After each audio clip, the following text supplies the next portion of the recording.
I'm Mike Wallace. I'm Morley Safer. I'm Ed Bradley. I'm Steve Croft. I'm Leslie Stahl. And I'm Allison Peebles. Tonight on 60 Minutes, we're talking about the increased rates of sexual assault we've seen in the United States. Recent studies released by the White House Council on Women and Girls, titled Rape and Sexual Assault, a Renewed Call to Action, reveals that 1 in 5 women and 1 in 71 men have experienced rape or attempted rape in their lifetime. These astounding statistics do not account for the tremendous emotional and psychological trauma that accompanies sexual assault. Lately, rates in sexual assault have risen, especially accounts of women aged 16 to 24, usually in undergraduate universities. Both President Obama and Vice President Joe Biden have taken measures by forming new policy and spreading the message in order to combat these high statistics. Tonight, we will learn more about the need for making new policies to adeptly handle sexual assault and why changes need to be made both by the federal government and at undergraduate universities. First, we sat down with Angie Epifano, former student of the Amherst class of 2014, to discuss her sexual assault experience as a college student. Everything I believed myself to be was gone in 30 minutes. I did not report the rape after it occurred. Almost immediately after the rape, I flew off to California, got lost in the beauty of the redwoods, the phenomenal art, and meeting the most unique people I'd ever beheld. I blocked the rape from my mind and tried to convince myself that it hadn't happened, that it couldn't have happened. But there is no denying the facts. 1 week before I was supposed to fly back east, everything rushed over me and consumed me. My memory had been restored, and I wasn't sure how I'd be able to hold myself together for that year, let alone the upcoming 3 years. Did you ever run into him on campus? In February, Twisted Fate decided that I had to work with him on a fundraiser. Emails, stopping in the gym and the dining hall, smirks, winks, pats on my back. It was all too much. My masquerade was over.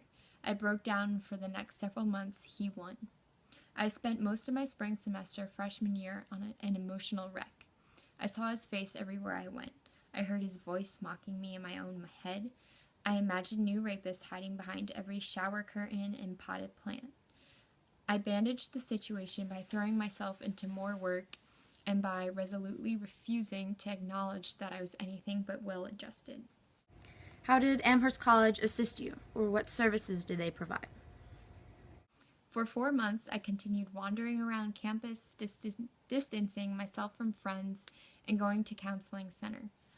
I was continuously told that I had to forgive him, that I was crazy for being scared on campus, and that there is nothing that could be done. They told me, "We can report your rape as a statistic, for records. But I don't recommend that you go through a disciplinary hearing. It would be on you, it would be you, a faculty advisor of your choice, him and a faculty advisor of his choice, in a room where you could all be trying to prove that he raped you. You have no physical evidence. It would not get you very far to do this." Did you pursue this option despite their skepticism? Mm-hmm. I went to the counseling center, as they always tell you to do, and I spoke how genuinely sad I was at Amherst, how much I wanted to leave, and how scared I was on a daily basis. Mm-hmm. I understand you tried to hurt yourself by drinking darkroom developer you needed for a photo project. How were you treated after that? They were even less understanding. There's something seriously wrong with you. You're not healthy and not normal right now. No, you can't say no. You have to go, but don't worry, you won't be there too long. This is for your own good. Amherst cares about you and wants you to get better. On May 5th, I entered Cooley Dickinson Hospital's emergency room. 3 hours after sitting curled up and terrified on a hospital bed, I was admitted to the psychiatric ward for depression and suicidal thoughts. The doctor was skeptical, to say the least. "I really don't think that a school like Amherst would allow you to be raped. And why didn't you tell anybody? That just doesn't make sense. Your anger and sadness right now seem unfounded and irrational. Someone your age should not be this sad. It's not normal. We'll be admitting you in a few minutes. They'll take good care of you. They'll get you some drugs and they'll make you feel happy again. If you don't willingly enter, we'll have a judge issue a court order legally forcing you to stay here. Trust us, this is for your own good." How did you transition from the ward back to Amherst? My social worker told me, "They're trying to prevent you from going back." She began rattling off the administration's policy regarding students released from psychiatric care. In order for students to be allowed back, they had to have parental supervision while on campus in order to make sure that the student did not relapse into substance abuse again, the most common reason for student admittance into the ward. This meant that a parent would stay in a hotel near campus and would then follow their child around for 2 weeks until the all clear period was reached. How did you respond to such news? I told her flat out, "Let me get this straight. I was raped on their campus." I had an emotional breakdown because I didn't feel safe and felt harassed on their campus. I went to their counseling center like they told me, and I told them how I was feeling. They decided that I should be sent to the hospital, and now they won't allow me back on their campus. They allow rapists back on their campus, but they won't allow the girl who was raped back, the girl who did nothing wrong. How were you treated after returning? Amherst let me back on campus later that evening after speaking with my social worker. 5 days after being admitted, I was finally released from the ward. Being forced to stay on a campus in a dorm populated with men I didn't know, that was the real psychological issue. Every time I told my dean that I didn't feel safe on campus, that I wanted to be allowed to leave, or at least be put in a different dorm, I received the same unhelpful responses that I received in February. They told me, "You were lucky to be given a room here this summer in the first place. Housing is tight right now, and you really shouldn't complain. All of your fear is ungrounded. Amherst is one of the safest places imaginable. If we let you leave campus, we won't know what mental and emotional place you'll exist when you return in September. You could become completely unstable. At Amherst, we can monitor you, and if need be, strongly suggest time off when the school year rolls around." I know you ultimately decided to transfer. How did you, decide to make that choice? The more that I learn about Amherst's policy towards sexual assault and survivors in general, the more relief I feel in deciding to transfer. How could I stay at a school who has made my healing process not just difficult, but impossible? How could I stand knowing that the administration promotes silence? How could I spend the next 2 years made to feel dirty and at fault? I could not. I eventually reported my rapist. He graduated with honors. I will not graduate from Amherst. The stories and statistics are miles long in regards to sexual assault on campus. My story is far from unique, and compared to some of the stories I've heard, it's tame.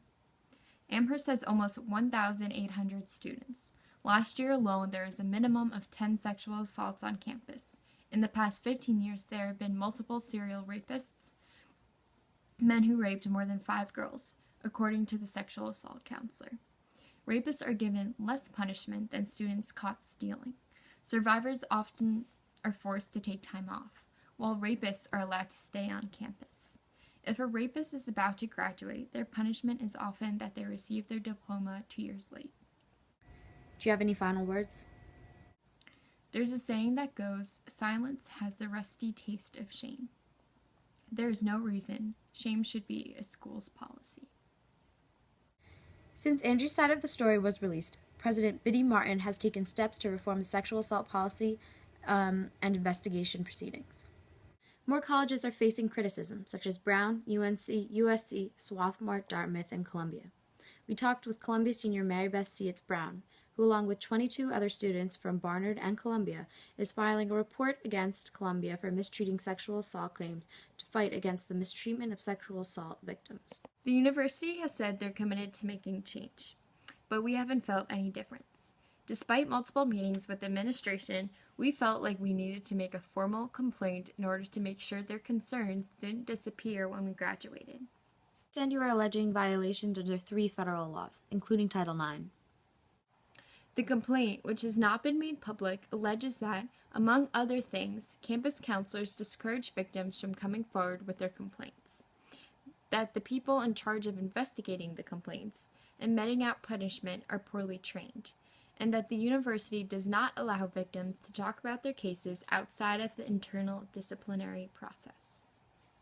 What other laws did you file complaints under? We filed complaints under the Higher Education Act and Clery Act, which is a federal law requiring public disclosure of campus crime statistics.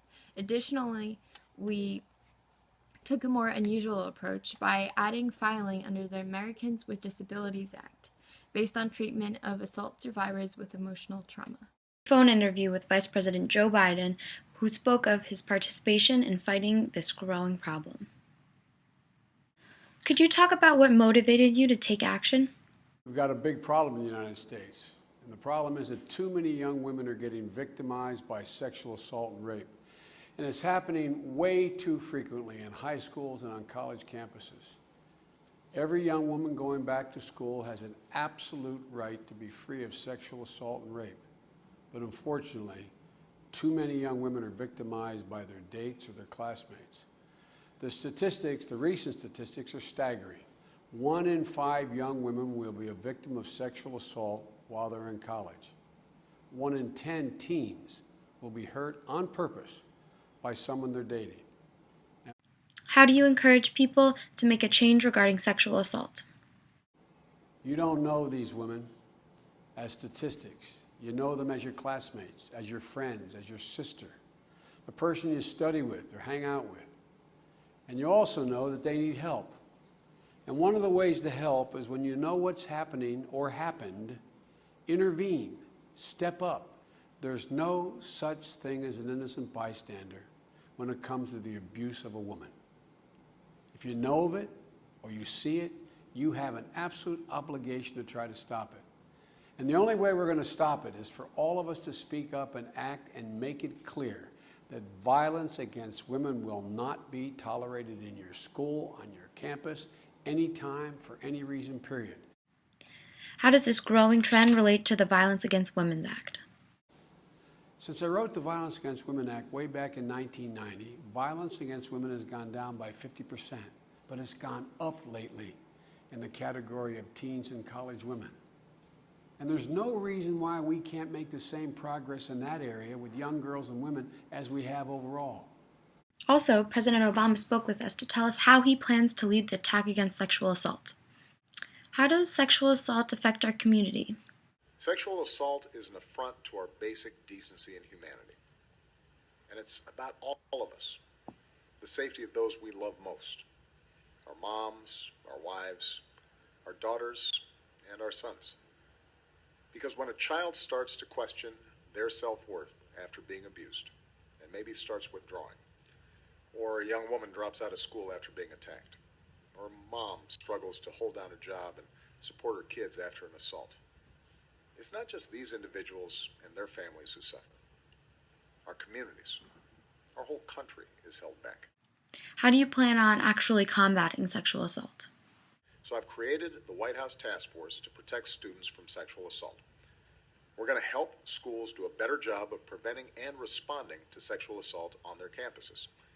Because college should be a place where our young people feel secure and confident, so they can go as far as their talents will take them. And we're going to keep working to stop sexual assaults wherever they occur. We'll keep strengthening our criminal justice system, so police and prosecutors have the tools and training to prevent these crimes and bring perpetrators to justice.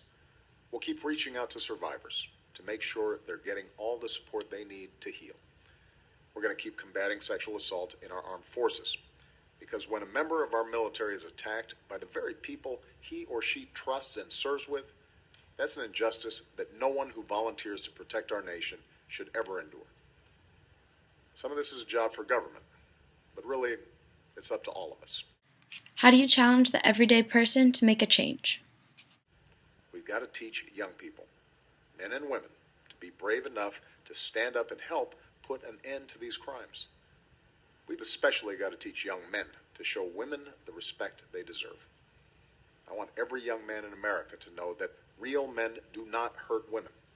And those of us who are fathers have a special obligation to make sure every young man out there understands that being a man means recognizing sexual violence and being outraged by it and doing their part to stop it. Perhaps most important, we need to keep saying to anyone out there who's ever been assaulted, you are not alone. We have your back. I've got your back. I'm going to keep pushing for others to step up across my administration, in Congress and state capitals, college campuses, and military bases all across our country. This is a priority for me, not only as President and Commander-in-Chief, but as a husband and a father of two extraordinary girls. Obviously, the need for reform regarding sexual assault is clear and prominent. After hearing Joe Biden and President Obama speak about their plans for reform, as well as from hearing from girls like Angie and Mary Beth, who have been leading this crusade against sexual assault, it's safe to say that hopefully that statistics will decrease as men and women will become safer from the danger that is sexual assault.